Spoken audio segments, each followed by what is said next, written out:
네, 세 번째 시간에 시작해 보려고 합니다. 일단은 저희가 이제 지난 시간까지 2주 동안은 이곳에서 또뭐 같이 하시지 못한 분들이 많이 있기 때문에 일단은 우리가 지난 시간에 했던 이곳의 상황을, 이곳의 지도의 상황을 조금 같이 공유하고 시작해야지 오늘 모션이 이제 가능할 수 있을 것 같은데요. 일단은 그런 의미에서 먼저 지도를 한번 보겠습니다. 자, 일단 지금 제가 있는 이 기준에서 보면 지금 거기가 지금 뭐가 있는 이게 지금 이게 뭐가 거기 뭐가 있지? 요단강. 오케이. 네네네. 갈릴리가 여기 있고 갈릴리가 어디 있죠? 여기요. 네네, 이해했습니다. 네, 지난번과 좀 바뀌어서 알겠습니다. 그럼 지금 갈릴리하고 요단강 사이에 이제 이렇게 있는 건데 갈릴리 위쪽에 지금 가운데 이해했습니다. 제가 이제 있는 기준으로 이렇게 정면으로 해서 이제 이 지도에 보면 제가 갈릴리 바다 위에 있다고 생각하시면 돼요. 이 지도가 지금 여기에 펼쳐졌다고 생각하시면 됩니다. 제가 있는 곳에 앞에가 지금 갈릴리 바다, 그 다음에 요단강이 이렇게 흐르고 있는 거예요. 갈릴리 바다부터 저 뒤에 있는 난로가 사해인데요. 갈릴리 바다에서 사해 사이로 요단강이 이렇게 흐르고 있다고 생각하시면 되고요. 자, 일단은 이 신약의 지도는 이스라엘이라고 우리가 부르는 일반적인 지역은 물 4개의 물을 기억하시면 되는데 4개의 물과 관련되어 있습니다. 여기도 보시면 왼쪽에 있는 것은 지중해라고 하는 바다가 되겠고요. 그 다음에 지중해가 있고, 그 다음에 갈릴리, 요단강, 사해 이렇게 있는 곳 사이에 있는 이쪽에 길쭉한 지역을 우리가 흔히 말하는 가나안 땅, 이스라엘이라고 이제 부르는 지역입니다. 그래서 오늘도 그 4개의 지역을 일단 기억하셔야 되고, 다만 지중해는 우리가 뭐 그냥 열애로 하고 일단은 3개의 지역을 물로 먼저 했습니다. 한번 여러분 좀 기억할 수 있도록 하기 위해서 우리 갈릴리부터 이렇게 한번 동그라미로 해볼게요. 갈릴리, 말도 같이 하시고 자 말도 시작.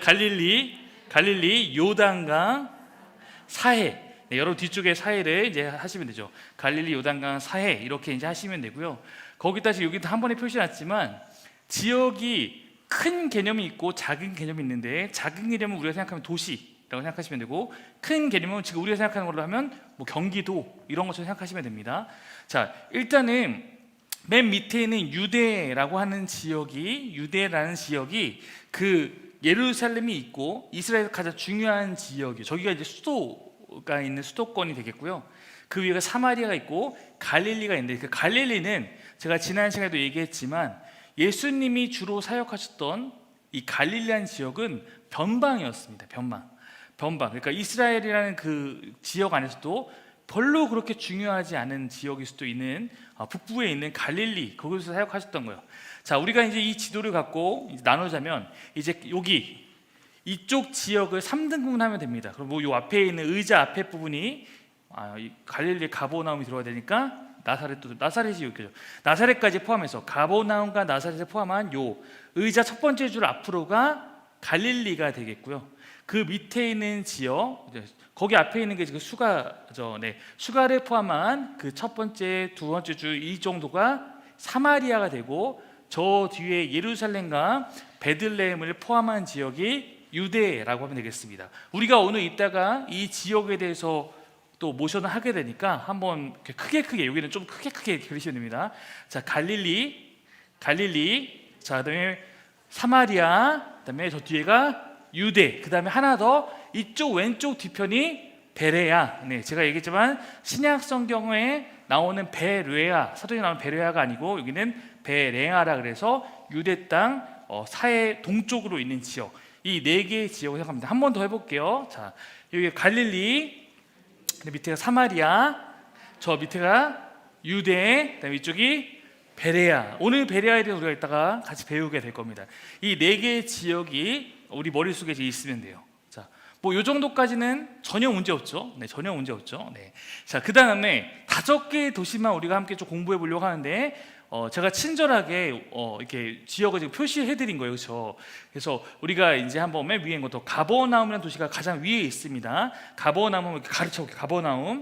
가버나움, 그다음에 그 밑에 나사렛, 그 다음에 이제 사마리아 땅에 수가, 저기가 이제 우물가 여인이 있었던 곳이고, 그 밑에가 그 유명한 예루살렘, 그리고 베들레헴 이제 했던 곳입니다. 그래서 우리가 이제 이 큰 지역과 도시를 기억하는 필요해요. 우리가 저는 이제 쭉 진도를 나가는 것도 중요하지만 여러분이 이걸 이해하는 게 더 중요하잖아요. 그러니까 우리가 이제 요거를 좀 머리에 지도를 넣고, 그러니까 파노라마를 할 때 지도를 넣는 것만 해도 저는 굉장히 성경부터 유익하다고 생각하기 때문에 요 지도를 다시 한번 좀 넣기 위해서 한 번만 더 이제 앞에부터 해볼게요. 자, 가버나움, 나사렛, 그다음에 수가, 예루살렘, 베들레헴. 자, 이제 그러면 제가 무작위로 뭔가를 외치면 여러분이 거기에 맞춰서 그 지역을 한번 표시해 보도록 그렇게 하겠습니다. 아시겠죠? 네네. 자, 우리 요단강 해봅시다. 요단강 이렇게 흐르고 있어요. 요단강은 항상 흐르는 방향 갈릴리 바다에서 사해 쪽으로 흐르는 겁니다. 그렇죠? 네, 요단강. 자, 그러면 예루살렘. 자, 사마리아 이렇게 크게 그려요. 사마리아. 자, 베레아. 자, 나사렛, 가버나움. 자, 베들레헴, 갈릴리 앞에네. 갈릴리 이렇게 이제 된다고 생각하시면 됩니다. 자, 요거를 이제 여러분이 눈을 감고도 대략적으로 어딘지 이 예배당에서도 이렇게 표현할 수 있어야 되고, 그다음에 여러분이 누군가 성경 공부 할 때도 뭐 이 지도 그리기 쉽잖아요. 이렇게 지도 살짝 그려놓고 나눠서 이 지역이 이렇게 갈릴리라고 부르는 거야. 여기에 이제 가버나움과 나사렛이 있어. 우리는 보통 나사렛을 많이 들어봤지만 가버나움은 그렇게 또 많이 안 들어봤을 수도 있거든요. 그러나 지난주에 봤듯이 예수님께서 갈릴리 사역을 할 때 아마도 가버나움을 중심으로 이제 거처를 잡으시고 사역하지 않았을까, 이런 것들을 생각해 볼 수가 있습니다. 자, 이제 여러분이 아마도 연습을 해오셨을 수 있겠지만 우리가 이제 파노라마의 가장 큰 특징은 이 흐름을 잡기 위해서 모션을 하는 거잖아요. 자, 모션을 하기 앞서 우리가 좀 먼저 그거를 설명을 하는데, 일단 앞에 부분부터 한번 설명할 텐데, 제가 월요일 날 심플한 성경 파노라마 강사 훈련을 받았어요. 8시간 동안. 네. 근데 이제 그 심플한 과정은 뭐냐면, 저희는 지금 77개 모션으로 이렇게 하지만 77개 모션으로 하는 거를 열정적으로 하는 성도님들도 있지만 이걸 좀 힘들어 하시는 분들이 있어서 그런 분들은 좀 짧고 굵게 배우기 원하시는 분들이 많다 보니까, 그래서 이걸 축약해서 구약 40개, 신약 40개로 배우는 거예요. 그래서 이렇게 배우면 이제 신약이 지금 저희 6시간이지만 한 3시간, 구약도 한 3시간, 이제 이렇게 해서 할 수 있는 게 장점인데 단점도 있더라고요. 제가 보니까 단점은 뭐냐면, 당연히 더 외울 범위나 배울 범위가 짧으니까 좋긴 한데, 단점은 거기는 지리와 시간이 다 빠져요. 뭐 우리가 또 4,000년, 400년 다 없습니다. 다 빠지고 어디 뭐 이런 거 지리도 없어요. 그러니까 지리와 시간까지 같이 하면 너무나 범위가 커지니까 말 그대로 그냥 흐름만 잡는 거라서, 거기서도 배울 때 만약에 교회가 같이 성경에 대해 배우고자 하는 분들이 있으면 요 기존에 있는 파노라마 하는 거 좋고, 좀 학생들이나 아니면 조금 이렇게 시간을 많이 내기 어려운 분들에게는 심플한 과정을 하는 게 좋겠다, 이런 얘기를 이제 해주셨거든요. 그래서 저도 거기서 이제 그렇게 열심히 배우고 왔는데, 저희도 이제 강사 자격이 있는지 테스트를 이제 하니까 뭐 모션도 당연히 보지만 모션도 중요하고, 또 하나 중요한 게 뭐냐면, 모션에 해당하는 그 언어들 있잖아요. 그 언어를 당연히 외우겠지만 언어를 갖고 설명하는 걸 테스트를 보더라고 이제는. 그래서 예를 들어서 저희가 이제 앞에 신구약 중간사를 빼고 말하면 베들레헴이라는 지역이 있었는데, 베들레헴에서 예수님께서 탄생하셨습니다. 그리고 그분이 나사렛에서 목수로 자라셨고, 그 다음에 요단강에서 세례를 받으시면서 세상에 등장하셨습니다. 뭐 이런 식으로 이제 설명을 해나가는 것이죠. 그래갖고 모션도 중요하지만 여러분이 그 모션 하나하나를 연결해서 하나의 스토리텔링을 할 수 있는 것도 사실은 굉장히 중요할 수 있으니까, 일단은 제가 그렇게 한번 지금까지 배웠던 부분을 한번 설명해드리면, 지금 이제 거기까지 했으니까, 자, 그리고 세례를 받으신 후에 광야에서 사탄에게 시험을 받으시고 시험에서 이기셨습니다. 그리고 본격적으로 이제 사역을 시작하시는데, 맨 먼저는 예루살렘에서 니고데모에게 거듭남에 대해서 가르치셨고, 그 다음에 사마리아 땅 수가에 있는 우물가의 여인을 만나서 또 그녀에게 복음을 전해 주셨습니다. 또 나사렛에서 복음을 전했을 때는 사람들이 예수님을 배척했고, 그리고 가버나움을 중심으로 사역하시는데 가장 먼저 12제자를 뽑으시고 산상수훈을 통해서 그 하나님 나라의 백성들의 삶을 가르치시고, 그리고 사단을 누르시는 것을 통해서 사람들을 고치시고 회복시키셨습니다. 그리고 예수님은 또한 비유로 가르치기 시작하셨고 기적을 베푸셨는데 대표적으로 폭풍아 잠잠하라, 그리고 무리를 먹이시는 사건을 통해서 하나님께 기적을 보여주셨습니다. 그런 말미암아서 제자들이 예수님이 메시아요 그리스도라고 신앙 고백을 했고, 그리고 끝내 변화산에서 변화된 모습을 드러내셨습니다. 이렇게 이제 이어서 가면은 이 내용이 기억에 남게 되는 거죠. 제가 이렇게 주저주저 떠드는 것은 여러분이 부디 기억하고 있으시라고 복습하는 도움이 되려고 지금 하고 있는 건데요. 그래도 우리가 한번 여기까지 모션을 서로가 좀 도와가면서 한번 해보면 좋을 것 같습니다. 우리 맨 먼저 중간기에 대한 부분부터 같이 한번 해볼 텐데, 네, 죄송합니다 여러분. 한번 자리에 좀 일어나셔서, 네, 자리에 한번 일어나셔서, 네,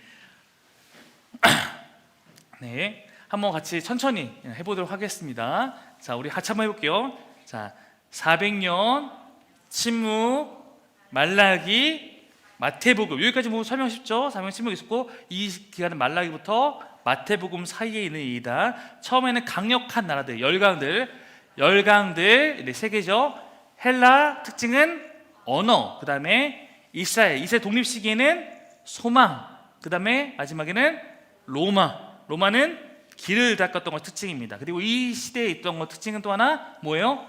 정치 세력, 여야가 이렇게 대립하는 정치 세력은 먼저 사내들인, 자, 반대쪽으로 돌아서 서기관, 자, 사두개인은 머리, 네, 사두개인 두개골, 네, 사두개인, 자, 그다음에 바리새인, 그다음에 세리, 그다음에 열심당, 그리고 끝으로 내시가 한복음. 네, 여기까지가 이제 중간기에 대한 그런 내용이었습니다. 그 다음에는 우리가 이제 예수님의 복음서에 대한 초반 부분을 배웠었죠. 한번 이제 지리가 들어갑니다. 자, 맨 처음에는 예수님 탄생부터 시작하는 거 베들레헴부터 가야겠죠. 해봅시다. 시작. 베들레헴 한번 가르쳐보세요. 베들레헴 뒤에 있으면 맨 뒤에 맨 밑에 베들레헴에서 탄생. 그다음에 나사렛 목수 요단강 세례 광야 시험. 광야는 이렇게 넘어오는 거였죠. 네, 광야 시험. 그다음에 예루살렘 거듭남 수가 우물가 여인 나사렛 배척 가버나움 12제자 산상수훈 사단의 누르심 비유 시작 폭풍아 잠잠하라 무리를 먹이심 신앙 고백 변화산. 네, 여기까지가 우리가 지난주에 배웠던. 앉으셔도 좋습니다. 네. 자, 뭐 이거를 어쨌든 이거 기억하는 것은 최대한 많이 따라 해보시는 거라고 생각하고요. 우리가 이제 마지막에 뭐 저희는 강사였으니까 정말 더 빡세게 했지만 여러분은 이제 그래도 성도님들이시니까 제가 막 하나 틀렸다고 막 이렇게 하지 않겠지만 최대한 여러분이 할 수 있는 것을 연합해서 할 거예요. 저희도 혼자 시험 문이 아니라 한 3-4명씩 같이 연합해서 했는데 제가 이제 조를 나눠 드릴 거예요. 이 정도면은 한 3개조로 한 4명씩 이렇게 하면은 같이 마지막 시간에 서로 연습도 하고 그래서 한 팀이 같이 연합해서 그렇게 모션을 완성하는 거 요거를 같이 해나간다고 생각하시면 될 것 같습니다. 자, 일단 오늘 부분을 이제 들어가 보도록 그럼 하겠습니다.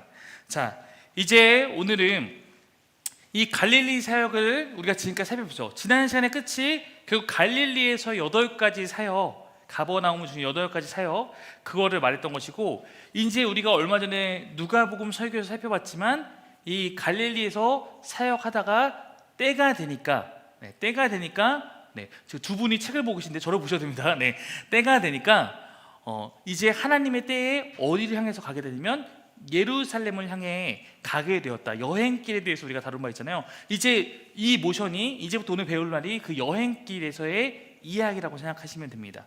제가 일부러 이 신앙의 판단으로 누가복음을 배우는 때 맞춰 한 이유가 저희가 서로 이렇게 도움을 받을 수 있기 때문에 그런 거예요. 우리가 들었던 설교의 내용이 관련이 있을 수 있습니다. 자, 이제 갈릴리로 내려가는데 변화산에 내려오셔서 이제 예루살렘으로 향하시게 됩니다. 예루살렘으로 가서 이제 사역을 이제 하게 되는데, 이 예루살렘 근처에 사역할 때 돌하고 관련된 이야기가 몇 개 등장해요. 돌멩이와 관련된 이야기가 몇 개 등장합니다. 그거를 지금 살펴보려고 하는 거예요.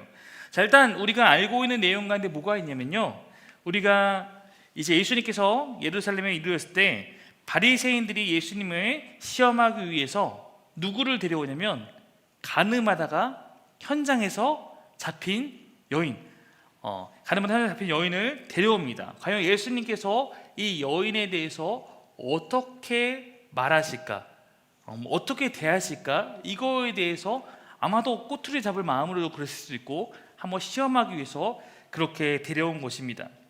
자, 예수님이 그 여인이 맞닥뜨린 상황 가운데 하셨던 그 행동을 여러분이 아마 기억하시겠지만, 예수님께서 몸을 굽히고 바닥에다가 뭐라고 씁니다. 뭐라고 썼을까요? 죄 없는 자가 돌려치라라고 쓰진 않았습니다. 네, 뭐라고 썼는지는 모릅니다. 그 얘기는 굳이 말로 해도 돼요. 이거는 뭐라고 썼는데, 뭐라고 쓰고 나서 하신 얘기가 너희 죄 없는 자가 돌로 치라라고 했는데, 뭐라고 썼을까에 대해서 그래서 학자들은 이런저런 이제 생각을 많이 해봅니다. 네, 그래서 여러 가지 썰이죠. 왜냐면 이게 뭔지는 모르니까. 썰은 어떤 썰이 있냐면, 아마도 이 여인과 간음했던 사람들의 이름을 썼다라는 썰도 있고요. 그 다음에 아니면 그 근처에서 지금 막 하려는 사람의 각각의 죄를 썼다는 이야기도 있고요. 네. 뭔가 어쨌든 어떤 거를 한 다음에, 자, 너희 중에 죄 없는 자가 돌로 치라 라고 하면은 다 죄가 있으니까 결국 돌을 못 치고 물러나겠던 그 이야기가 하나가 등장합니다. 자, 여기서 끝나지 않고 예수님께서 그 여인에 대해서 중요한 말씀을 하시죠. 그것은 뭐냐면 나는 너를 정죄하지 않겠다라고 말하면서, 정죄하지 않겠다라고 말하고 끝난 것이 아니라, 하지만 너도 이제 가서 죄를 짓지 말라라고 말하는 그런 모습들이 그 이야기에 등장하고 있습니다. 이것이 첫 번째, 왜냐하면 돌로 치려고 사람이 막혔기 때문에 돌에 관련된 이야기라고 할 수 있습니다. 자, 그 다음에 넘겨보면 또 어떤 이야기가 있냐면, 이제 예수님과 유대인들의 대립이 점점 심해져요. 근데 이거는 의도된 것일 수도 있습니다. 왜냐면 이제 예루살렘으로 와서 유대인들과 더 마주하게 되면서 이제 주님이 십자가에 달릴 날이 가까워지고 있는 것을 보여주기도 하는 것이죠. 그러면서 우리가 이제 알고 있는 유명한 말씀인데, 너희가 내 말 안에 거하면 참 내 제자가 되어 진리를 알지니 진리가 너희를 자유케 하리라 라는 말을 합니다. 근데 유대인들이 이 말을 듣고 반박해요. 예수님이 이 말을 듣고, 우리는 아멘 하지만 그들은 하나하나가 지금 못마땅한 상태니까 반박을 합니다. 그러면서, 아니, 우리가 아브라함의 자손이거든, 우리가 남의 종이 된 적이 없는데 우리가 자유하게 된다니 무슨 말이냐, 이렇게 이제 반박을 하죠. 그러니까 예수님께서 죄를 범하는 자는 다 죄의 종이다. 아브라함의 자손이면 아브라함의 행사를 해야지 내가 진리를 말한 거로 나를 죽이려 하느냐, 이렇게 말하면서 유대인들이 계속 우리가 아브라함의 후손이다 이런 식으로 말하고 아브라함을 들먹거리니까 예수님께서 뭐라고 말하면 아브라함에 대해서 거론을 해요. 이 이야기가 유대인들의 큰 반발을 낳게 된 이야기인데, 뭐냐면 아브라함이 나의 때를 본 것을 즐거워하다가 보고 기뻐하였다, 이렇게 예수님께 말을 하거든요. 그러니까 이 말을 듣고 사람들이 의아하고 반발을 하게 된 겁니다. 왜냐면 여기에 무슨 얘기가 나오면, 아니, 지금 네가 몇 세가 안 되었는데, 나이가 50도 안 되었는데 네가 무슨 아브라함을, 우리 조상 아브라함을 보았다는 말이냐. 사실 이 이야기 때문에, 여러분이 성경 공부를 하시는 분이니까 이 이야기 때문에 예수님의 나이에 대한 논쟁이 좀 있어요. 네. 왜냐면 30세라고 하지 않고 30세쯤이라고 이제 했는데, 정말 그게 이제 우리가 생각하는 30살부터 33살까지냐, 그러면 왜 50도 안 되었냐 하냐, 예수님이 노안이냐, 뭐 이런 여러 가지 이야기가 등장하는 겁니다. 예수님이 도대체 어떻게 보였길래, 실제 나이는 30살쯤인데 아마도 나이가 한 45, 47 돼 보이니까, 아니 50도 안 된 사람이 이렇게, 보통 30사람한테는 40도 안 된 사람이 이렇게 해야 되는데, 그래서 예수님이 뭐 노안이다 썰도 있고요. 아니면 예수님 나이가 사실은 40 이후인데 제사장 때 보통 일을 시작한 나이가 30살이니까 그걸 맞추기 위해서 30살이라고 표현한다. 뭐 이런 거, 예수님 나이가 얼마인지는 사실 뭐 그렇게 중요한 문제는 아닐 수 있어요. 그런 이야기가 등장하는 것이죠. 그러니까 예수님께서 뭐라고 그러냐면, 내가 진실로 너희에게 이르노니 아브라함 이전에 내가 있었다. 이렇게 말을 하니까 유대인들이 이 이야기를 듣고 돌을 들어 예수님을 치라고 합니다. 왜냐면 아브라함 이전부터 예수님이 있었다는 얘기는 예수님이 지금 뭐라고 한 거랑 똑같이 받아들였냐면 하나님이다라고 얘기한 거랑 똑같이 받아들인 거예요. 그러니까 아니 지가 지금 하나님이라고 하면서, 그럼 유대인들은 하는 얘기다, 참남하다 이렇게 좀 하면서 돌을 이제 돌질을 하려고 하는 거죠. 그러니까 예수님께서, 제가 몇 번 말했지만 예수님의 특기가 하나가 뭐냐면 죽어야 될 때가 아니면 도망치는 겁니다. 그래서 이 돌을 또 던져서 죽이려고 그러니까 내가 아직 죽으면 안 되니까 이제 물러나신 거. 이것이 두 번째 돌 이야기입니다. 왜냐면 예수님은 아직 죽으면 안 되기 때문에 그런 거예요. 여러분도 물론 여러분이 순교를 각오한 삶을 살 수 있겠지만, 그럼 여러분이 하나님 맡기신 또 역할이 있을 수 있으니까 때를 잘 기다려서 이때가 정말 하나님께서 나에게 부르신 때구나 하면 순종해야겠지만, 뭐 일부러 지나가는 차에 뛰어대거나 그럴 필요는 없습니다. 하나님 빨리 만나겠다고 그러실 필요는 전혀 없습니다. 세 번째 돌 이야기가 있는데, 그것은 뭐냐면 요한복음 10장에 보면 예루살렘에 수전절이 이르니 때가 겨울이라. 이제 옛날 같았으면 수전절 그러면 그냥 수전절인가 보다 했겠지만, 우리가 이제 친구가 중간사를 배운 우리 성도님들로서 수전절이 뭐예요? 하누카가 뭐였어요? 독립일인데 뭐에 대한 독립일 같은 거냐면 뭐를 회복한 날? 성전을 회복한 날. 그렇죠. 그래서 우리가 그때 외웠던 안티오코스 4세 에피파네스라는 사람이 있었죠. 또 눈을 이렇게 질끈 감으시는데 그런 사람이 있었어요. 안티오코스 에피파네스라는 사람이 있었는데, 이 사람이 막 성전을 더럽히고 성전에다 제우스 신상을 세우고 돼지피를 뿌리고 이런 짓을 하고 있으니까, 이제 유대인들이 우리가 땅만 다잡아도 이건 못 참아, 그래갖고 이제 군사를 일으켜서 성전을 뺏은 거죠. 그리고 거기 정결케 하고 이렇게 했던 날이 하누카 수전절, 이걸 이제 성전 회복한 날이죠. 자, 이때 이제 다다른 이야기가 요한복음 10장에 보면 이 수전절이 지켜지고 있었기 때문에 그 시기쯤 됐다, 이렇게 얘기하는 겁니다. 그러면서 이제 예수님께 사람들이 당신이 메시아이거든, 우리에게 좀 속 시원하게 말씀해 주십시오 그랬더니, 예수님께서 나는 너희에게 이미 다 이야기해 줬다. 문제는 내가 말해도 너희가 믿지 않는 데 있다. 내가 아버지 이름으로 행한 것들이 다 나를 증거하는 것이다. 이런 말씀을 요한복음 10장에 보면 하시거든요. 자, 그러면서 무슨 얘기? 우리가 좀 유명한 얘기가, 너희가 지금 내 말을 믿지 아니하는 것은 너희가 내 양이 아니기 때문이다 라고 하면서 하셨던 얘기가, 내 양은 내 음성을 들으며 나는 저희를 알며 저희는 나를 따르느니라. 예수님의 제자라면 너희는 내 음성을 들을 것이고 그것을 따르는 자들이다, 이렇게 얘기하신 거죠. 자, 그래서 예수님이 그 얘기를 하면서 그런 자들에게 내가 영생을 주노니 아무도 영원히 멸망치 아니할 터이요 아무도 저희를 내 손에서 빼앗을 수 없다, 이렇게 말씀하시니까, 그러면서 마지막으로 나와 아버지는 하나이다, 이렇게 이제 말씀하신 거예요. 그러니까 또 다시 유대인들이 화가 나서 돌을 들죠. 감히 아버지 하나님과 자신을 비교하다니 참남하다, 이러면서 또 돌을 던지러 갑니다. 마찬가지로 이 돌을 피해서 물러나십니다. 이렇게 세 번의 돌에 관한 에피소드들이 이제 이렇게 기록되는 것이 나타납니다. 우리가 여기까지를 모션으로 한번 정리해 볼게요. 간단합니다. 자, 예루살렘이 어디죠? 예루살렘, 가르쳐 봅시다. 예루살렘. 자, 예루살렘을 향해서 지금 돌질, 예수님의 돌질, 그래서 물러나심, 이게 옆으로 물러나심, 도망가심, 물러나심. 예루살렘, 돌질, 물러나심. 물러난 방향은 예루살렘의 어디 쪽으로 할 거냐면 베레아 쪽으로 할 거예요. 돌질에서 물러나심. 그렇죠. 여러분이 이제 지금 있는 곳보다 예루살렘 뒤에 있으니까 좀 불편하시겠지만, 예루살렘, 돌질, 물러나심, 이쪽 뒤쪽으로 물러났다고 생각하시면 될 것 같습니다. 자, 이래서 이제 베레아에 대한 이야기를 좀 이제 하게 되는데요. 자, 그래서 예수님이 요한복음 10장에 보면요, 예루살렘 동편을 향해서 베레아 지방으로 가신 이야기가 여기서 등장합니다. 자, 이 장소인데 여기서 예수님께서 이제 베레아를 갔다가 다시 예루살렘 가게 되면 그때는 정말 이제 십자가에 딱 달리러 가시는 거거든요. 그러니까 진짜 이제는 얼마 안 남은 거예요, 가르칠 수 있는 시간이. 그래서 이 베레아에게서 굉장히 중요한 말씀들을 가르치시는데, 이때 이제 했던 거는 지금까지 했던 얘기보다는 좀 더 실제적이고 좀 더 참된 제자도가 무엇인지를 가르쳐야 될 때가 되지 않았겠습니까? 네, 그렇겠죠.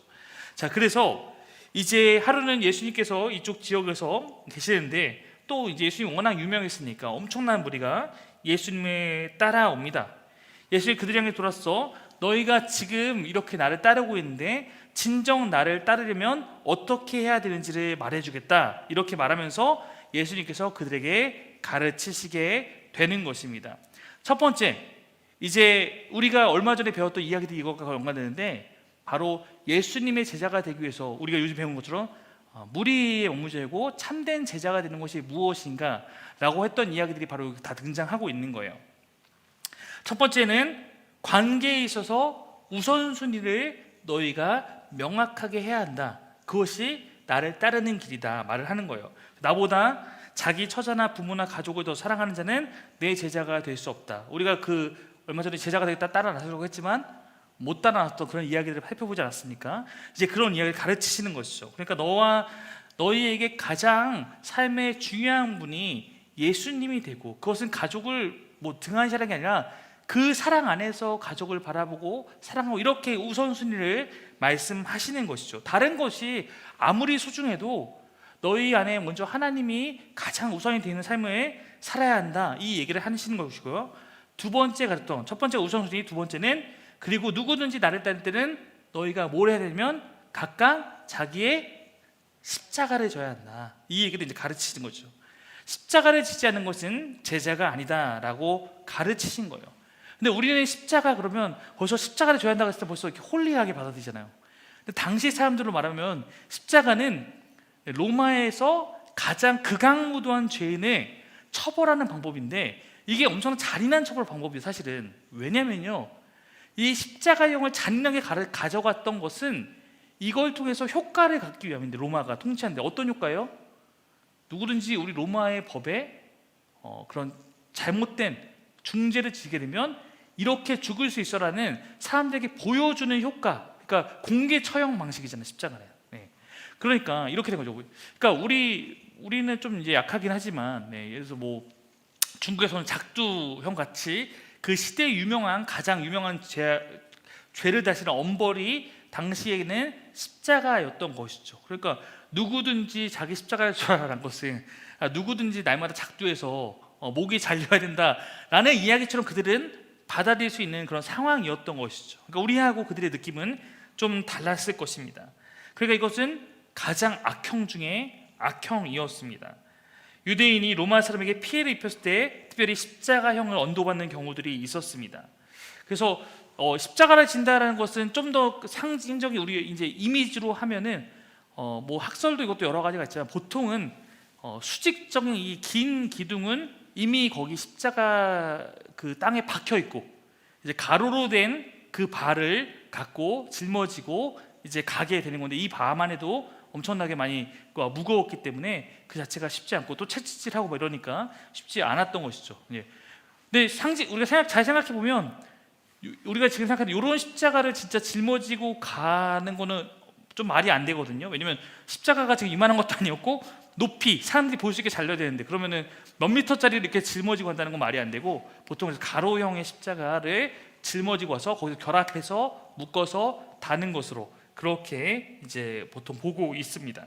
그러니까 십자가를 지지 않으면 제자가 될 수 없다는 것은, 우리가 진짜 저는 육체의 십자가에 우리가 못 박히는 것이 아니라 당연히 그만한 희생의 마음들, 그만큼 내 안에 있는 것들을 죽이는 그런 마음들로 우리가 살아야 한다라는 것을 가르치신 것이죠.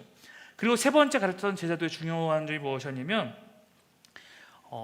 내 소유를 버리지 아니하면 내 제자가 될 수 없다라는 이야기들이 이제 많이 나타납니다. 소유를 버리라는 것은 이제 여러분 다 이해하시겠지만 무소유로 살아라 라고 말하는 게 아니고요. 무소유를 말하는 것이 아니고 우리는 소유의 주인을 바꾸는 그러한 문제다라는 것을 이제 기억하셔야 될 것입니다. 그래서 기독교인이 이것을 가장 잘 표현하는 방법으로 우리는 물질의 주인이 아니라 우리는 뭐다라고 얘기하죠? 청지기라고 얘기하죠.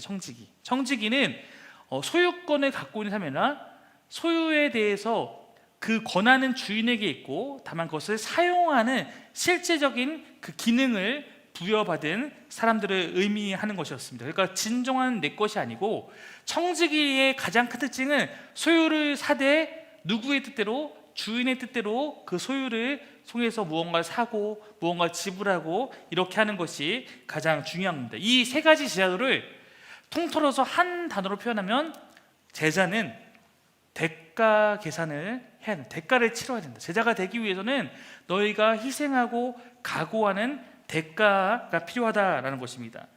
그러면서 이제 어떤 말씀을 하시냐면 이런 얘기 하시는 거예요. 너희가 그냥 꽃길 걸을 것처럼 생각하고 나를 따라다니지 말고 이런 얘기를 하면 참된 제자기를 가르치면서 너희가 한번 잘 생각해봐 라고 얘기하면서 진짜 이제 계산하는 것에 말씀하십니다. 뭐냐면 집을 짓는 사람이 망대를 짓는 사람이 건축하는 사람이 그 전체 비용이 얼마가 될지를 생각하지 않고서 시작하는 사람이 있겠느냐. 자기가 이 건물을 짓기 위해서 치러야 될 대가를 계산해보고 건물을 짓는다. 그것이 당연하다. 제자가 되는 것도 막연하게 제자가 되려고 하지 말고 제자가 되는 삶이 무엇인지 내가 너희 가르쳐 주었으니까 이것을 잘 기억하고 고민해보고 너희가 제자가 되겠다고 해라 라고 말한 거고요. 두 번째 비유가 뭐냐면 전쟁에 나가고자 하는 왕이 내가 적군에 맞서서 우리 편이 싸워서 승산이 있는 점지 생각하지 않고 하겠느냐. 마찬가지로 다 계산을 한다. 그것처럼 너희가 제자가 되기 위해서 예수님을 따르고자 할 때는 이것을 깨닫고 이것을 각오하고 따르라 이렇게 가르치셨습니다. 그 많은 무리들 가운데 이 이야기를 듣게 됐어요. 어떤 반응이 있었다고 성경에 기록하는지 아십니까? 많은 사람이 예수를 떠나니라.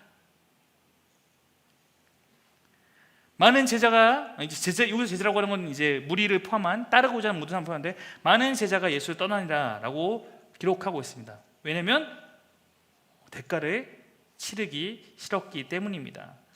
그러니까 많은 무리가 있었지만 대가를 계산해 보았더니 너무너무 힘들어서 떠나는 사람도 있었고 그것을 각오하고 예수를 따르는 자들이 참된 제자가 되었다. 이것이 이 부분에서 나타나는 제자도에 관한 이야기입니다. 자, 그러면서 주님께서 이어서 가르치시는 건 아마도 우리가 이번 주에 묵상했던 내용이 될 것 같은데요. 누가복음 15장입니다. 여기서 누가복음의 주제라고 제가 했던 누가복음은 뭐에 대한 관심이 있다? 잃은 것을 찾는 것, 잃어버린 것에 대한 관심이 많다라고 했습니다. 그런 이야기들을 주님이 이제 하시는 것이죠. 이 여행길 안에서 다 나타나는 이야기입니다. 그것이 무엇이냐면 세 가지로 말씀하시는데 첫 번째는 양이 100마리가 있어. 그중에 뭘 몇 개를 잃었어요? 하나를 잃은 이야기입니다. 양 한 마리 잃었어요. 그러니까 그러나 목자는 양 한 마리 잃었을 때 99마리 두고 그 잃은 양 한 마리를 찾아가는 것이 목자이다. 결국 그것을 찾아온다. 그래서 찾아오면 기뻐서 잔치를 베푼다. 이렇게 얘기하는 거죠. 예수님이 말씀하시는데도 앞에 있는 바리새인과 서기관들은 잘 깨닫지 못합니다. 뭐 그까지 양 100마리 중에 한 마리 1%밖에 안 되는데 왜 저렇게 할까? 이렇게 이해하는 거죠. 예수님 강도를 높이시죠. 이번에는 잃은 동전에 대한 이야기입니다. 한 여인이 동전 10개가 있는데 그중 몇 개 잃었어요? 하나. 이번에는 그 몇 프로예요? 10%입니다. 아까는 1%였어요. 10%로 강도 올린 겁니다. 동전이 10개 있는데 그중 하나 잃어버리면 그 동전 하나를 계속해서 찾아서 헤매게 된다라고 이야기를 하는 것입니다. 제가 주일에도 이 부분을 만약에 다루게 된다면 좀 깊게 얘기했지만 여러분이 이거를 잘못 이해하면 그깟 동전 10개 중에 하나인데 여러분 왜냐면 우리 요즘에 뭐 100원짜리 하나 소파 밑에 들어가면 굳이 그거 꺼내겠다고 이렇게 먼지 딥수 안 하잖아요. 그렇죠? 근데 왜 찾냐면 이 유대 사회 이쪽 문화를 이해해 보면 이 10개의 동전이란 것은 보통 결혼 예물입니다. 동전을 이렇게 이어서 결혼 예물을 만들어 주는 것이 이제 있는데, 아마 그 결혼 폐물 동전 가운데 하나가 사라진 이야기를 하고 있는 것이라고 보입니다. 그러니까 여러분, 그 정도면은 찾아봐야 되지 않겠습니까? 이제 그렇게 이야기를 하는 거죠. 그러니까 잃은 것을 기다리고 잃은 자를 찾고자 하시는 하나님의 마음을 이렇게 표현하는 겁니다. 근데도 별로 마음이 움직이지 않아요. 그러니까 이번에는 강도를 더 높입니다. 이제는 50%, 두 아들이 있었는데 그 중에 한 아들, 탕자의 이야기를 하는 것이죠. 탕자의 이야기를 통해서 이제 그렇게 잃은 것에 대해서 기다리고 찾고 계시는 분이 하나님 아버지고, 잃은 것을 찾았을 때 잔치를 베풀고 기뻐하시는 분이 주님이다, 하나님이다. 이 죄인을 향한, 죄인이 잃은 자인 거죠. 이 성경 보면 죄인을 향한 그 하나님의 마음을 보여주고 있는 것입니다. 네, 그래서 이것에 대해서 가르치신 것이 잃은 것을 찾으심이었어요. 이것이 이제 요 베레아 지역에서 가르친 것으로 볼 수 있는데요. 이거를 이제 정리해 보겠습니다. 네, 베레아 지역을 한번 볼게요. 베레아 저 뒤쪽이죠. 네, 베레아에서 첫 번째 제사도인데, 이것은 아까 대가를 계산해 보라는 얘기였어요. 그래서 대가를 계산하니까 하나씩 따져보는 겁니다. 이렇게 4개를 이렇게 피시고요, 손가락을 한 따지면 대가 계산 해봅니다. 시작. 대가 계산. 내가 예수님 따르면 하는지 이렇게 하나씩 따져보라는 얘기예요. 대가 계산을 해봐야 된다 이거고, 그 다음에 양을 찾고 동전을 찾는 것처럼 잃은 것을 찾으심. 네, 찾는 겁니다. 시작. 잃은 것을 찾으심. 한번 여기까지 다시 한번 해볼게요. 시작. 베레아 대가 계산, 잃은 것을 찾으심. 자, 그리고 예루살렘부터 하면 예루살렘 돌지 물러나심, 베레아 대가 계산, 잃은 것을 찾으심. 네, 결국 이 모든 얘기는 이제 가르침으로써 이렇게 주어지고 있는 것입니다. 자, 그 다음 이야기입니다. 이제 예수님께서 베레아에서 말씀을 전하실 때 소식을 하나 듣게 되는데, 그것은 뭐냐면 예수님의 사랑하는 친구 나사로가 병이 들었다는 것입니다. 그래서 예수님께서 그 소식을 듣게 되는데 바로 가시지 않습니다. 이 병은 죽을 병이 아니다, 하나님의 영광을 위함이요 하나님의 아들이 이로 말미암아 영광을 받게 하려 합니다 라고 말하시고 이틀 동안 움직이지 않으십니다. 그리고 이제 유대 땅으로 들어가십니다. 그리고 베다니 나사로의 집으로 가십니다. 근데 이미 죽은 거죠. 나사로 죽어 있는 것입니다. 그러니까 나사로의 누이 마르다가 와서 예수님께 말하는 거죠. 주께서 여기 계셨더라면 우리 오라비가 죽지 않았을 수 있을 텐데 라고 하면서 눈물을 흘립니다. 그러면서 예수님께서 그 자매를 위로하시면서 아니다, 네 오라비가 살 것이다. 그러니까 마르다가 신앙이 있잖아요. 네, 우리도 이해가 되죠. 네, 여러분, 우리가 뭐 위로하면서 이렇게 할 때 네 오라비가 살 거야 그랬을 때 진짜 살아날 거라고 기대하는 게 아니고 어떻게 이해하냐면, 압니다, 저도 나중에 부활하게 될 것이고 나중에 주님 나라 가면 만나게 되겠죠, 천국 가면 만나겠죠, 이제 이렇게 이렇게 말하는 거, 이렇게 반응한 거예요. 부활할 때 오라비가 살 것을 저도 압니다 이렇게 말한 것이죠. 그러니까 예수님께서 네가 부활을 이야기했느냐, 네가 말한 부활, 내가 바로 부활이요 생명이다, 나를 믿는 자는 죽어도 살겠고, 이렇게 말하는 것이죠. 그리고 살아서 믿는 자는 영원히 죽지 아니하리라, 이런 이제 가르침을 주는 것이 요한복음 11장에 나오는 이야기입니다. 이렇게 이것을 말하죠. 그리고 실제로 나사로를 살리는 사건이 기록됩니다. 자, 예수님이 마르다와 함께 나사로가 묻힌 곳으로 갑니다. 이제 여러분도 많이 들어보셨겠지만 이 유대인들은 보통 동굴로 된 무덤을 많이 사용해요. 동굴로 된 무덤에다 시신을 놓고 그 다음에 이렇게 감싸서 향품을 바르고 감싸갖고 저렇게 만들어 온 다음에 앞을 가로막는 거죠. 예수님께서 그곳에서 나사로 무덤의 앞에 있는 돌을 치우라고 명령하십니다. 왜냐면 나사로가 살아났는데 나오고 싶은데 돌이 막고 있으면 못 나오잖아요. 그러니까 돌을 치우라고 하시고 그 다음에 나사로를 부르시는 것이죠. 그래서 나사로야 나오너라 이렇게 하니까 나사로가 얼굴에 저렇게 수건이 가려진 채로 수족이 묶인 채로 나오는 장면이 성경에 기록되어 있습니다. 당연히 이 이야기를 통해서 사람들이 엄청나게 놀라게 되고 이 사건을 위해서 또 이것을 바라봤던 많은 사람들이 예수님의 존재에 대해서 다시 인식하고 믿게 되는 이야기가 기록되어 있습니다. 아까 처음 나사로에 대한 이야기를 듣고 내가 지금 가는 게 아니고 좀 더 있어야 돼. 왜냐면 이 사건은 나사로를 죽이기 위한 사건이 아니라 영광을 드러내기 위해서 일어난 사건이라고 말씀하셨던 것처럼 그렇게 행하셨던 것이죠. 자, 그 다음에 또 우리가 알고 있는 중요한 이야기가 이제 등장하게 되는데, 나사로 살신 후에 여리고는 예루살렘보다 조금 더 이쪽에 있는 지역이라서 옆쪽에 여리고로 가시는데, 예수가 여리고로 들어갈 때 거기서 만난 사람이 바로 누굽니까? 네, 삭개오입니다. 네, 여러분, 삭개오 올라간 저 나무는 뭐죠?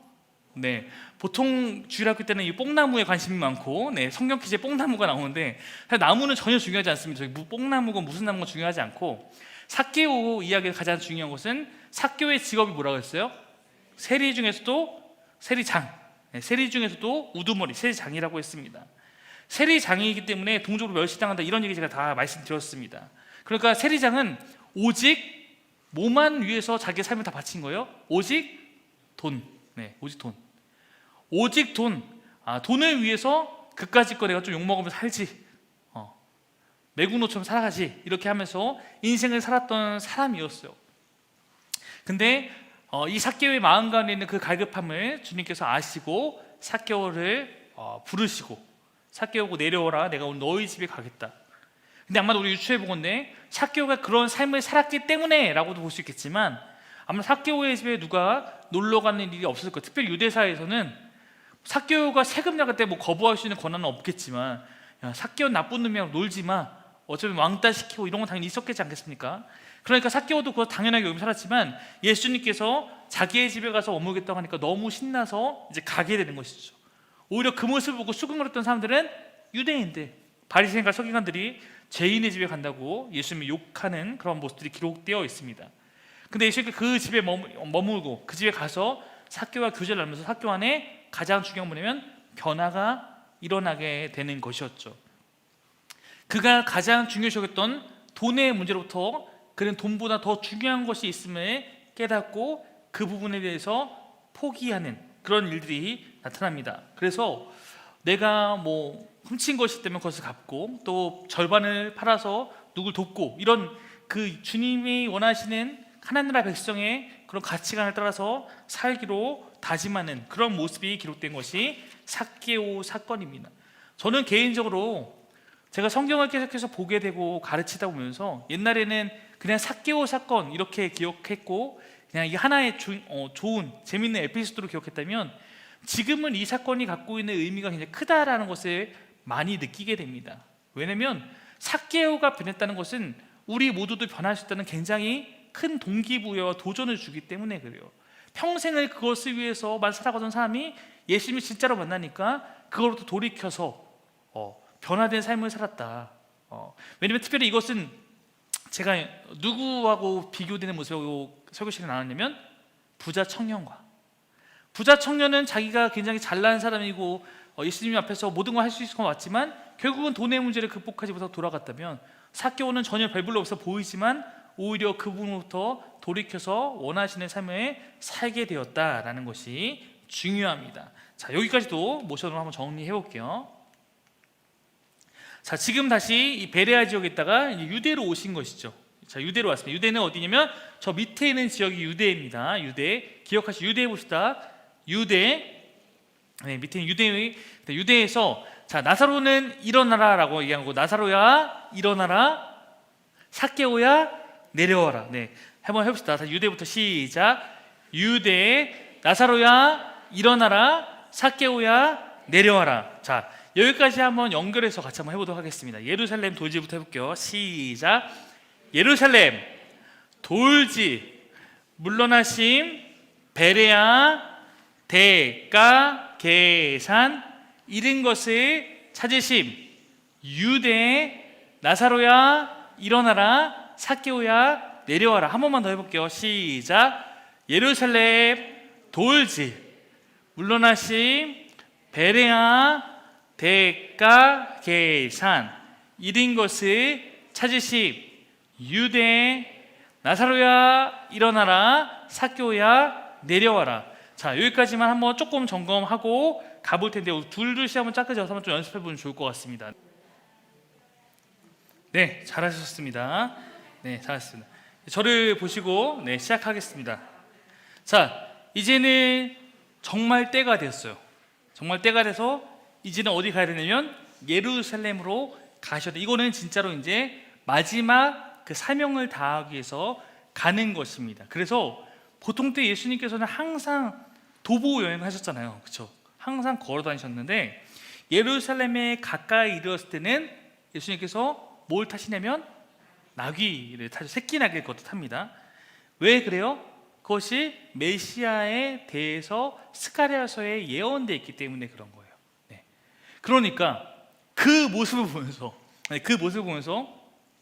사람들이 더 흥분하는 겁니다. 왜냐면 지금 아까 물론 아까 뭐 많은 사람이 떠났다고 하지만 그래도 예수님이 가는 곳마다 기적도 일어나고 또 가르침도 뛰어나고 이러니까 사람들이 열광하는데 이제 그분께서 드디어 갈릴리 순회공연을 마치시고 베레아랑 유대 지역 순회공연도 마치시고 이제 예루살렘을 오니까 이제 사람들의 그런 이 기대감이 커진 거죠. 그것도 구약의 메시아가 나귀 타고 오신다고 했는데 예수님께서 나귀를 타고 오시니까 그래서 사람들이 종려나무가지를 흔들면서 예수님의 오심을 열렬히 환영합니다. 그러면서 외치죠. 뭐라고 외치냐면 호산나.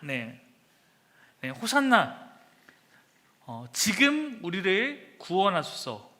Save us now 이런 뜻이죠. 이렇게 그러니까 어서 오셔서 지금 우리를 구원하소서 라고 할 때 이 호산나라는 얘기는 틀리지 않죠. 우리가 호산나 이거 찬양하지 않습니까? 호산나라는 얘기는 틀리지 않은데 문제는 이들의 이 호산나라는 거에는 어떤 심리가 더 많이 담겨 있냐면 로마의 압제로부터 우리를 구원하셔서 다윗의 때와 같이 다시 우리가 떵떵거리는 그런 나라, 주권이 있는 나라, 그런 나라를 만드실 왕으로서 당신을 환영합니다 라는 이제 그런 기대가 있었던 것입니다. 근데 사실요 이게 한 끗 차이예요. 여러분 생각해보면 주님이 가져오시는 것도 죄로부터 우리를 회복시켜서 자유를 주고 살아가게 만드는 하나님의 나라를 가져오시는 건데 다만 그들의 이 기대와 그 조금이 달라진 거예요. 그러니까 이들이 이 조금이랑 달랐으니까 예수님께서 하나님 나라 말씀을 또 그거 다 세상 나라의 방식대로 이해해보면 얼추 다 맞아 떨어지는 거예요. 그렇죠? 그런 이제 오해를 갖고 있었던 것을 보게 됩니다. 그래서 그들은 빨리 이 로마 제국을 무너뜨리고 우리를 로마 통치로부터 자유하게 하소서, 이렇게 우리를 구원하소서, 이런 것을 보게 됩니다. 정치적 지도자로서의 예수님의 역할을 기대했던 것이죠. 자, 그리고 예수님께서 이제 오셔서 어디로 가시냐면 성전으로 가시게 됩니다. 나귀 타고 오셨고 그 다음에 성전으로 가시죠. 그래서 가서 아시겠지만 이제 성전을 엎으십니다. 내 아버지의 집은 기도하는 집이다. 기도하는 집을 너희가 강도의 구렬로 만들었다라고 이제 다그치면서 기도하는 집에 슈퍼마켓 같이 만들어 놓은 것을 이제 예수님께서 책망하시는 그런 모습이 나타납니다. 동전 바꾸는 자들을 내쫓고 비둘기 파는 자들을 내쫓았다, 이런 내용을 기억하고 있죠. 근데 제가 그때도 성경 공부하면서 말씀드린 바 있지만 이 아무래도 성전 뜰에서 행해졌을 텐데 이 성전 뜰에서 동전을 바꾸어 주는 것은 당시 사람들에게는 매우 합법적인 일이었어요. 근데 그리고 비둘기 파는 것도 매우 합법적인, 당시에는 합법적인 일이었습니다.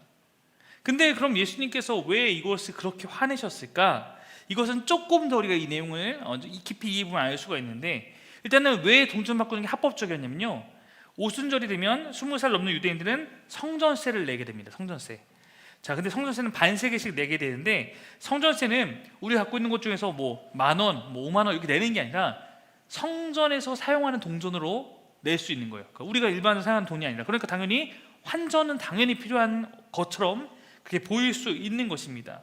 근데 그리고 이제 제물을 바치는 것도 알겠죠? 유대인은 항상 이 제물을 바칠 때 뭐 어떤 제물을 바쳤냐면 흠 없는 제물을 바쳐야 되는데, 모두가 이 예루살렘 근처에 사는 게 아니잖아요. 예수님 갈릴리에 사는 사람이 명절에 한번 큰맘 먹고 집에서 또 양을 갖고 오는데 다 왔는데 얘는 바로 앞에서 돌불이 하나 걸려 넘어가고 얘가 여기 피나면 이거 어떻게 다시 갔다 올 수도 없고, 그러니까 암암리에 당연히 이거를 이제 재물, 그것도 이제 도장 찍힌 거, 재물용 이거 통과된 거, 이렇게 된 거를 가서 사야겠다라는 마음을 먹는 것이 편의상 당연해지게 되는 거죠. 그러니까 이게 이제 이 오랜 전통 가운데서 자연스럽게 생겨난 거예요. 그리고 예수님께서 이걸 비판하신 건가? 이걸 비판한 것은 아니라고 보여집니다. 왜냐면요, 예수님 하나셨던 건 뭐냐면, 당시에 성전을 장악하고 있는 사람들이 누구냐면 사두개인이라고 그때 말씀드렸죠. 사두개인. 사두개인들이 성전을 장악하고 있었고, 이제 그 사두개인과 이제 그 성전을 장악한 또 패거리 무리들이 이제 뭘 했냐면, 이때마다 수수료를 받는데, 동전을 바꿀 때도 수수료를 받고, 그 다음에 이제 그 재물을 이제 줄 때도 수수료를 이제 매겨서 그것을 하게 되는데, 여기서 엄청난 폭리를 취한 것이죠. 그러니까 이 사두개인들과 성전을 관할하고 있는 사람들은 한마디로 여기 이 장사를 통해서 그들의 어떤 것을 챙기는, 예배를 돌보고 예배를 위한 일이 아니라 그런 일을 하고 있는 것입니다. 역사학자인 요세푸스의 기록에 따르면 이 성전에서 이제 가장 가난한 사람들은 비둘기로 이제 재물을 잡았잖아요. 소나 양을 할 수 없는 사람들은 비둘기 같은 경우도 내가 저기 이런 성전 밖에서 사면은 10,000원이면 사는데, 이 성전에서 이 성전 제사용을 쓸 수 있는 비둘기는 20만 원에서 30만 원. 네, 그러니까 20배, 30배의 가격으로 팔았던 것이죠. 네. 그리고 뭐 전해지는 여러 가지 그런 얘기는, 예를 들어서 누가 재물을 갖고 오면 야 이거 흠없는 거야 라고 해서 뺏은 다음에 그걸 다시 다른 사람에게 팔고, 이런 이제 안 좋은 일을 버리고 정말 거기서 진짜 실제로 장사를 하고 있었던 것이죠. 그러니까 이런 모습들에 대해서 대제사장들과 이제 뭐 사두개인들과 이런 사람들 그런 모습에 대해서 주님께서 책망하시고, 성전이 그들의 밥벌이 수단이 된 거에 대해서 주님께서 분노하셨다. 우리는 이렇게 이해를 해야 할 것입니다. 성전을 청결 깨끗하게 하시는 일을 하게 됩니다. 자, 그 다음에 이렇게까지 하신 다음에 이제 바리새인과 사두개인들, 이 유대인 지도자 사이에서 이 일까지 겪고 난 다음에 무슨 생각이 들면 저 예수를 죽여야겠다. 왜냐하면 예수님의 이 행동이 또 어떤 사람들에게는 속 시원했을 거 아니에요. 그렇지 않겠어요? 그러니까 한 세력이 생겨나기 전에 예수를 이제는 죽여야겠다, 더 설치게 놔두면 안 되겠다, 이 생각을 하게 됐던 것이죠. 때가 이르고 있는 것입니다. 그래서 예수님께서 그것을 아시고 제자들과 최후의 만찬을 하시면서 죽음을 준비하게 되는 것입니다. 미리 예비해 놓은 다락방으로 가십니다. 예수께서 제자들과 마지막 유월절 잔치, 최후의 만찬을 하게 되는 겁니다. 근데 이때 제자들의 상태는 여전히 정신 나가 있었어요. 그래서 네가 크냐 내가 크냐, 이제 예루살렘 왔으니까 이들도 지금 기대감이, 드디어 이제 예수님이 언제 저기 가서 총독을 몰아내고 헤롯을 무찌르고 이렇게 할 것인가, 이런 이제, 그렇죠. 왜냐면 우리가 세력은 별로 없지만 예수님은 슈퍼파워잖아요. 폭풍도 잠잠하게 하고. 그러니까 예수님 하나면 돼, 이제 이렇게 생각하고 있었겠죠. 자, 그러면서 서로 높은 자리를 차지하기 위해서 싸우고 있는 이 제자들을 예수님은 여전히 바라보시면서 아휴, 내가 또 얘네들 가르쳐야지, 사랑하고 가르쳐야지 라고 하면서 가르침을 주십니다. 바로 이때 했던 것이 뭐냐면 그 유명한 세족식을 이제 하시는 거죠. 그래서 원래는 이 팔레스타인 지역은 먼지가 많아서 사람들이 샌들을 신고 다녔고, 그러니까 어느 집이든지 이제 손님이 가게 되면 물을 내어서 발을 닦을 수 있도록 이렇게 해주는, 그 손님의 발을 씻어주게 되는 것이 이 손님에 대해서 우리가 베풀 수 있는 환대, 이런 거였습니다. 근데 이들이 지금 다 다른 데 정신이 팔려갖고 정작 예수님의 발조차 어느 누구도 씻어줄 생각도 하지 않고 다른 망상에 빠져있는 그런 상황입니다. 예수님 바로 다음이 누구냐, 내가 최고다라고 했는데 누가 거기서 뭐 발 닦아주고, 이런 생각을 안 하고 있는 것이죠. 그러니까 예수님께서 본인이 겉옷을 벗으시고 팔뚝을 걷으신 다음에 제자들 불러서 발을 씻겨주신 겁니다. 예수님께서 몸으로써 하나님 나라는 어떻게 이루어가는지를 보여주는 것이죠. 그러면서 제사장과 함께 최후의 만찬을 드십니다. 그러면서 이렇게 말씀하시죠. 새 계명을 너희에게 주노니 너희가 서로 사랑하라. 내가 너희를 사랑한 것 같이 너희도 서로 사랑하라. 너희가 서로 사랑하면 이로써 모든 사람이 너희 간의 제자인 줄 알리라 라고 말씀하십니다. 그러면서 제자들에게 더 필요한 것은 올라가는 것이 아니라 낮아지고 사랑하고 섬기는 일이 중요함을 마지막으로 가르치십니다. 자, 그리고 이제 예수님께서 마지막으로 기도하러 가십니다. 이 기도의 내용들이 이제 마태복음, 마가복음, 누가복음에 다 나타나 있는데요. 이 기도 가운데 특별히 예수님께서 마지막 기도 때 했던 기도 가운데 어떤 내용도 있냐면 제자들이 하나 되게 해주소서. 제자들이 하나님 나라의 백성다운 거룩한 삶을 살게 해 달라고 기도하는 내용들이 있습니다. 그리고 본인에 대해서도 기도하시는데 뭐라고 기도하시죠? 아버지여, 이 잔을 피할 수 있거든 피하게 하여 주옵소서. 그러나 내 원대로 마옵시고 아버지 원대로 하옵소서라고 기도합니다. 이 모습을 통해서 우리는 매우 중요한 것을 보게 되는데, 기도란 내 뜻대로 되는 것이 아니라 아버지 뜻대로 내가 순종할 수 있기를 기도하는 것이 가장 좋은 기도다라는 것을 우리가 볼 수 있는 것입니다. 우리가 많은 경우에 우리는 기도를 내 뜻을 이루기 위하고 내 뜻을 아버지에게 통보하기 위한 수단으로 삼는 경우가 많이 있습니다. 이거 이뤄달라고 우리 은근슬쩍 협박하기도 하고, 아니면 저 금식할 거예요 이런 식으로 이제 하기도 하지만, 기도의 본질은 사실 거기에 있지 않다는 것을 아마 여기 있는 분들은 많이 아실 것입니다. 더 특별히 이제 우리가 중요한 문제일수록 오히려 주님께 물어야 되는데, 사실 내 의지가 너무 강해서 보통 결혼할 때에도 연애할 때에도 주님, 이 사람이 내가 찍었으니 주님 결제하여 주옵소서, 네, 이렇게 이제 하는 경우가 많지 않습니까? 네. 그래서 이제 우리는 다 정해놓고 기도할 때가 있는데, 그러나 우리의 기도가 날마다 내 뜻보다는 주의 뜻, 나의 것보다는 그의 나라, 이렇게 기도할 수 있는 것이 우리의 성숙함이다 라고 우리가 정리해 볼 수 있겠습니다. 자, 여기까지 한번 해보도록 하겠습니다. 네, 기도하셨던 모습. 자, 예루살렘은 똑같아요. 지명은 항상 지명을 찍습니다. 자, 예루살렘 가는 겁니다. 예루살렘. 자, 예루살렘은 이제 가시는데, 이것은 예수님이 십자가에 지는 게 기독교의 승리니까 승리 입성을 위한 것입니다. 그렇죠? 요한복음은 특별히 십자가에 달리시는 것을 예수님께서 높은 보좌의 왕위에 오르시는 걸로 묘사하기도 하니까 승리 입성인데, 승리 입성은 아까 뭘 타고 하는 게 제 포인트냐면 나귀를 타는 거니까, 나귀를 타고 승리 입성 이렇게 하면 됩니다. 한번 해볼게요. 시작. 승리 입성 하시고, 그 다음에 성전 청결은 깨끗하게 하신 거니까, 네, 이렇게, 네, 말춤이니까, 네. 나귀를 얌전하게, 새끼 나귀니까, 네, 이렇게 생각하겠습니다. 네.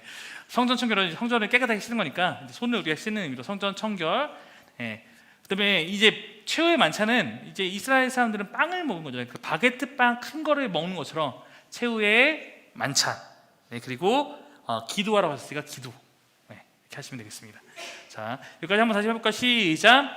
예루살렘 승리 입성, 성전 청결, 최후의 만찬, 기도. 한 번만 더 해볼까요? 시작. 예루살렘 승리 입성, 성전 청결, 최후의 만찬, 기도. 자, 여기까지 살펴봤습니다. 거의 다 왔어요. 자, 오늘 이제 예수님의 죽으심까지만 볼 거니까 다 왔죠. 자, 이 기도하는 것까지 했는데요. 자, 그 다음에 이 기도하고 있을 때 누가 찾아오냐면 유다가 찾아옵니다. 혼자 온 것도 아니고 패거리들을 이끌고 찾아옵니다. 기록이 조금씩 다른데 대제사장에 속해 있는 사람들이 대부분이었던 것 같고, 로마 병정도 일부 섞여 있다는 기록도 이제 있기도 합니다. 어쨌든 그 무리가 찾아와서 예수님께 유다가 입맞춤하면서 예수님이 누군지를 표현해주고, 그러면서 예수님을 잡아가기 위해서 이렇게 사람들을 동원해서 체포해갑니다. 그리고 이 이후에 재판을 받으시죠. 맨 먼저는 유대인들에게, 그러니까 대제사장들에게, 산헤드린 공회에게 3번 재판을 신문을 받으십니다. 근데 이 유대인들의 기준에서는 어차피 이미 정해놓고 하는 재판이니까 너는 지금 그 신성 모독을 했다, 이런 걸 이제 말하는 것이고, 근데 이제 유대인들이 신성 모독했다고 해도 얘네가 진짜 원하는 건 죽이는 건데 죽이는 게 안 되는 거예요. 왜냐면 로마의 속국이기 때문에 죽이는 권한은 없는 거죠. 죽이는 권한은 없는 것입니다. 그래서 이제 예수님을 죽이기 위해서는 결국 이제 그 실제 집행권자에게 가야 되니까 먼저 빌라도에게 데려간 것입니다. 로마, 우리 그때 봤지만 유대 땅의 총독, 원래 유대 땅은 헤롯의 아들이 아켈라오가 다스렸지만 아켈라오가 잘못해서 이제 로마가 총독을 파견해 다스렸으니까 다섯 번째 총독으로 와 있던 빌라도가 이제 있었던 거니까 될 것 같죠. 근데 빌라도가 이 예수님에 대해서 빌라도도 이제 알고 있고, 그러니까 이 재판에 대한 부담을 갖기 싫어서 헤롯 안티파스, 너 갈릴리 사람이잖아. 갈릴리 안티파스 땅이잖아. 안티파스 마치 그때 예루살렘에 와 있었고, 그러니까 안티파스에 보내서 네가 판결해. 근데 안티파스가 왜 내가 해, 네가 해 해서 다시 빌라도에 가게 돼. 이런 내용들이 등장하는 것입니다. 그러니까 총 유대인에게 3번, 로마인에게 빌라도, 그다음에 헤롯 안티파스, 그리고 빌라도에게 로마 정권에 3번을 재판에 받게 됩니다. 6번에 걸쳐 재판에 받게 되고, 이로 말미암아서 이제 그 죽음에 이르는 과정이 나타나게 됩니다. 근데 우리가 이제 여기서 또 유명한 사건이 하나 있죠. 이 신문이 벌어지고 있을 때 예수님의 제자들이 예수 잡혔다는 소리 듣고, 그것도 무력하게 잡혔다는 소리 듣고 아마 도망갔죠.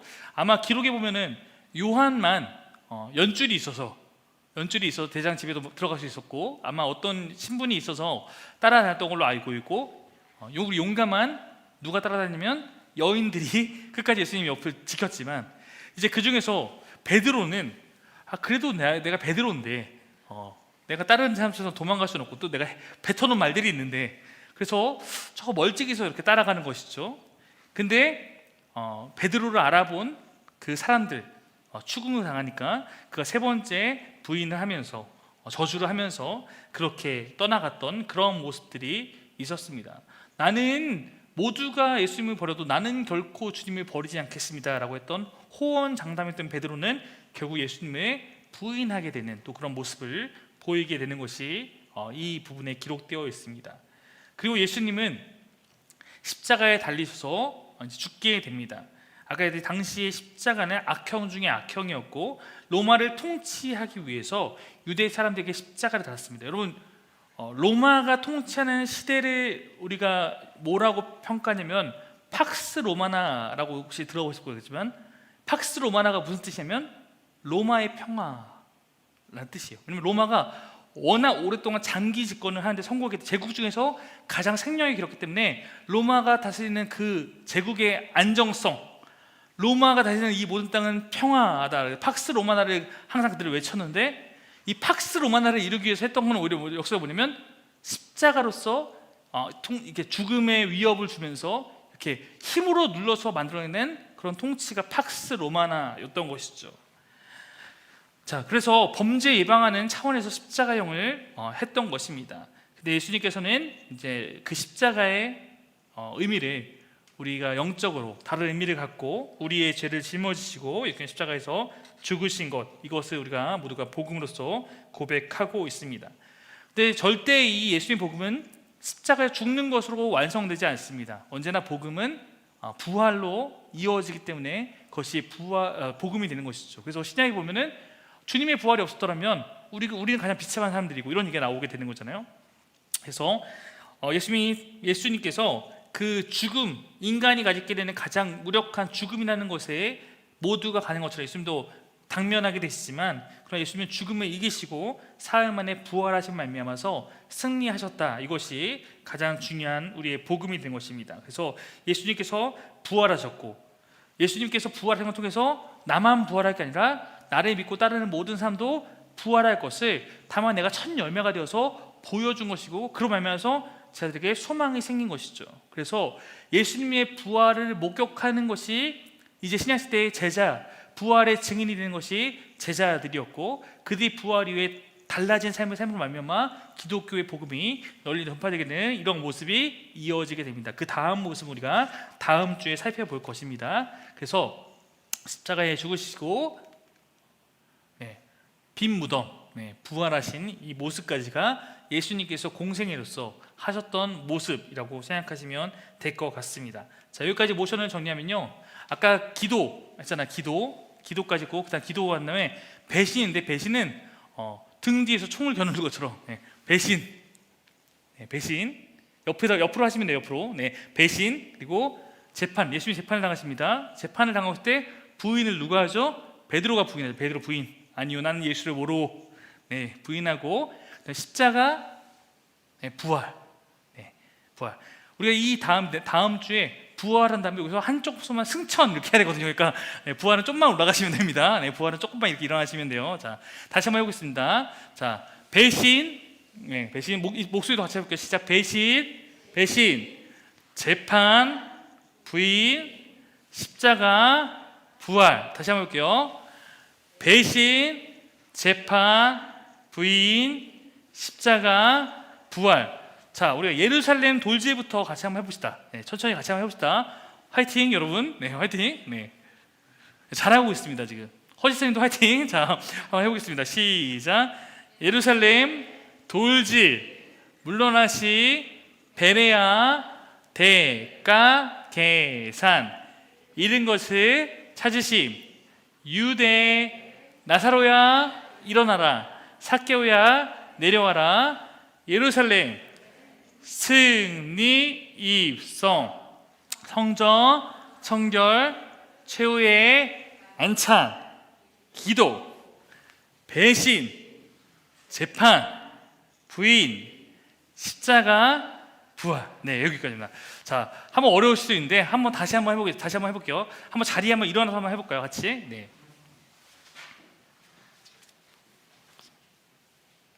자, 다시 한번 해보겠습니다. 오늘 배운 것들 시작. 예루살렘 돌지, 물러나심, 베레아, 대가, 계산, 이른 것을 찾으심, 유대, 나사로야 일어나라, 삭개오야 내려와라, 예루살렘 승리 입성, 성전 청결 최후의 만찬, 기도, 배신, 재판, 부인, 십자가, 부활. 네, 오늘 해볼 수 있겠습니까? 네, 한번 여러분들이 한번 해봅시다. 네, 제가 이거 하나만 좀 소개를 할 텐데요.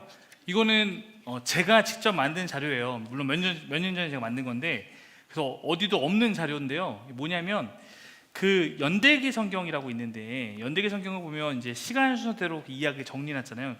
파노라마도 시간 순서대로 해놨으니까 이제 이거 복음서 부분만 제가 이제 처음부터 시간 순서대로 읽을 수 있도록 연대기 성경에 있는 것들을 이렇게 정리하면서 이제 그 위에 제목을 달고 모션이 어디에 부분에 모션이 우리가 들어가서 이 이야기를 끌고 가고 있는지 정리해 놓은 표예요. 그래서 예를 들어서 복음서 서론, 예수의 세례와 예수와 세례요한 출생에 대해 다룬 부분도 쭉 나오고, 동방박사 방문가 예고 피신 쭉 나오면 여기 예수께서 탄생이 있는 부분이 있는데 여기는 파노라마 모션이 체크되어 있는 거예요. 그러니까 파노라마 모션이 77개가 앞에 위치 47개의 복음서에 대한 모션이 어디에 들어가고 있는지, 그래서 그 순서대로 연결할 수 있도록 읽을 수 있도록 이제 했던 자료인데, 이거를 제가 여기다가 프린트 해놨으니까 이따 갈 때 가져가시면 되고요.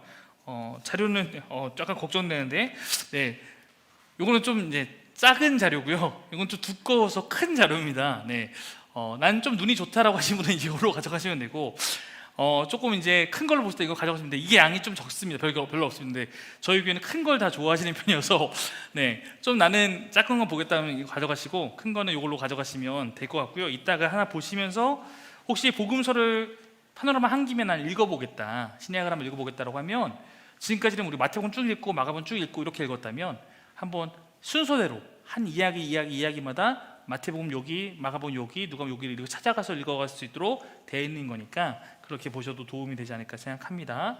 네, 마무리하겠습니다. 오늘.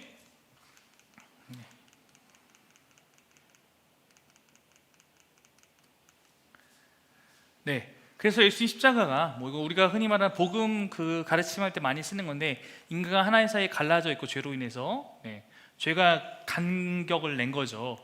이 사이를 죄인에 대한 것들, 이거를 이제 예수님이 십자가가 메었다라고 하는 것들의 복음이다. 그래서 원래는 하나님과 우리가 하나였으나 죄가 우리를 갈라놨고 그러나 십자가로 인해서 우리가 다시 하나 될 수 있는 길이 열렸다. 이것이 복음에 대한 가장 간단한 그런 그림입니다. 처음 부분에서는 사복음서에 대한 비교, 우리가 그때 이거 처음 부분에 먼저 좀 다뤘었는데요. 네, 대상이 누구였고 쓴 사람이 누구였고 특징이 무엇이고 내용, 그다음에 논조 이런 것들이 있습니다. 네. 그리고 예수님 말씀이 이제 있는 부분들, 족보가 있는 것, 뭐 구약에서 인용 이런 것도 있는데요. 이 자료 같은 경우는 어차피 저희가 유튜브에 올라갈 테니까 보시고 한번 참고하시면 좋을 것 같습니다. 내용의 독특성은 그때 설명했지만 요한복음이 가장 독특하다. 그 얘기는 세 개의 복음서에 없는 내용이 제일 많다. 특징이다. 그래서 공간복음은 마태, 마가, 누가가 공통된 공간복음이다. 이렇게 말씀했습니다. 네, 이거는 이제 마태복음에 대해서 마태복음 키워드는 왕이기 때문에 왕으로서 이렇게 키워드 분류하는 거예요. 그래서 한번 좀 읽어보시면 예수님이 왕으로 오셨다는 것을 유대인들에게 전한 것이고 마가복음은 종으로서 이렇게 분류할 수 있다 키워드를. 그래서 종으로 온 메시아. 그래서 마가복음은 예수의 수단에 대해서 초점을 좀 많이 맞추고 있는 것이 특징입니다.